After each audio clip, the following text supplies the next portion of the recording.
Once again, ladies and gentlemen, welcome to the Village of Bartlett Committee of the Whole meeting for January 4, 2022. I call this meeting to order and again ask the clerk to please call the roll. Trustee Daney?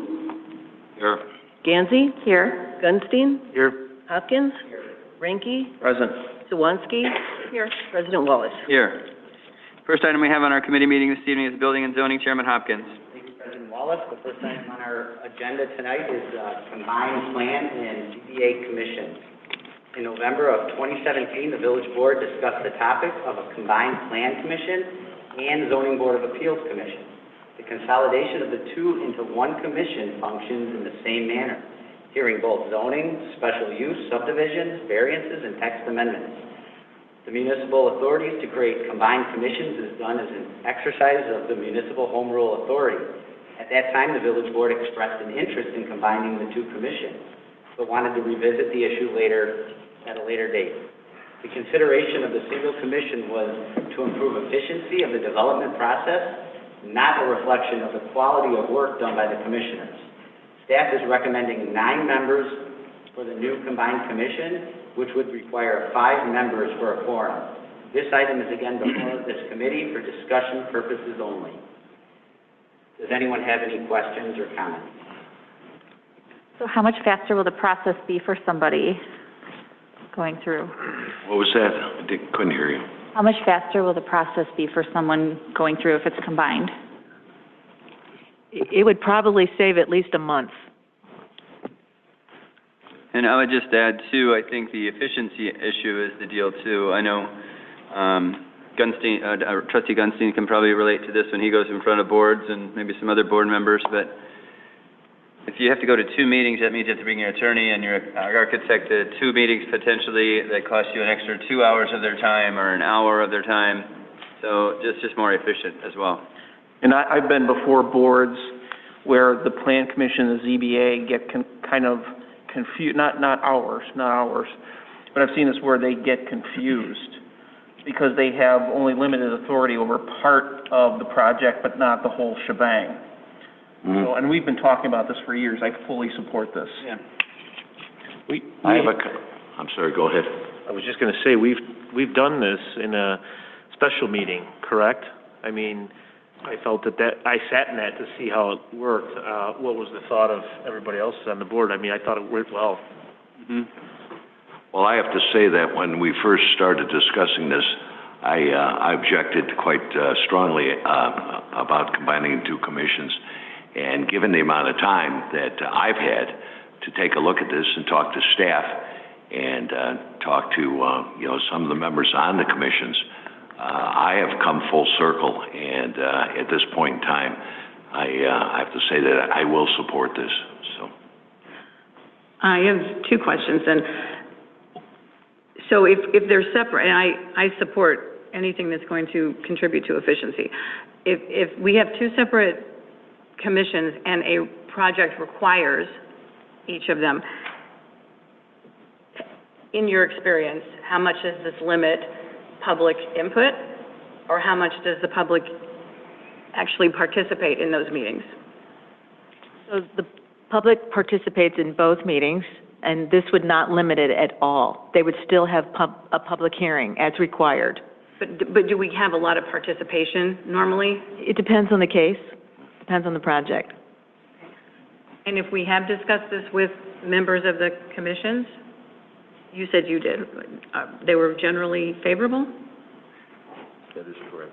I can't speak for them directly. I did meet with the chairman of the ZBA and the chairman of the Planning Commission a year ago, I think it was, discussed the possibility of this getting resurfaced. Like, we've been talking about this for a couple of years now, so it's not something that the committees don't already know about. And from multiple discussions with some of the committee members, I think they're coming to grips with the fact that this is way more commonplace than having 2 separate meetings now. So I can't speak for them as far as they agree with it, but I think they understand the value that it brings to petitioners and to our staff. I feel like it would save us a lot of time and energy at our administration level with preparing for 2 meetings and 2 sets of documents and, 2 responses, I think, and then to bring all that to us at the board level, seems like a lot of work when it can be consolidated to 1 meeting. Yeah.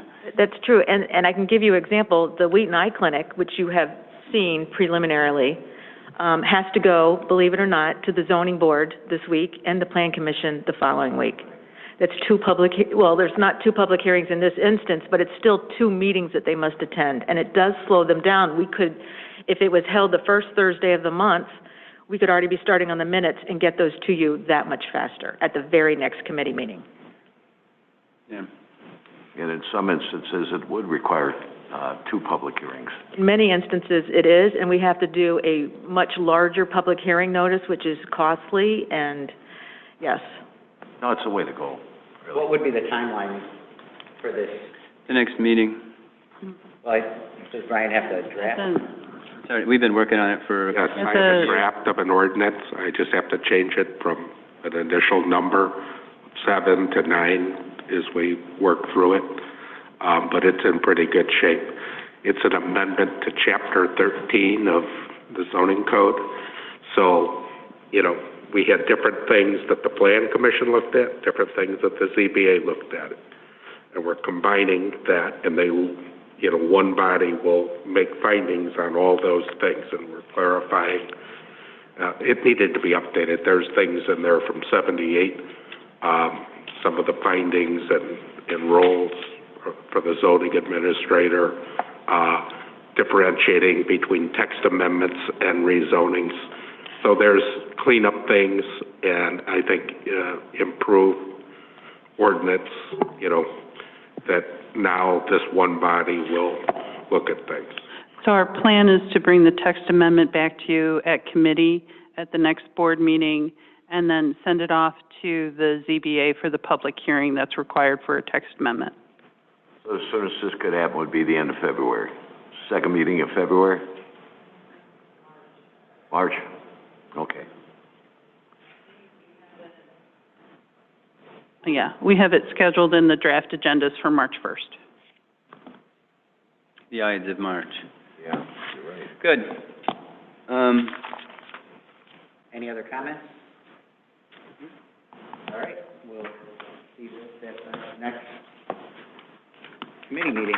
That's all we have under building and zoning tonight. All right, thank you, Chairman Hopkins. Police and Health Committee, Chairman SUWANSKI. Thank you, Mr. President. We have revisions to the Board of Fire and Police Commissioners' rules and regulations that have recently been approved that we need to adopt for home rule.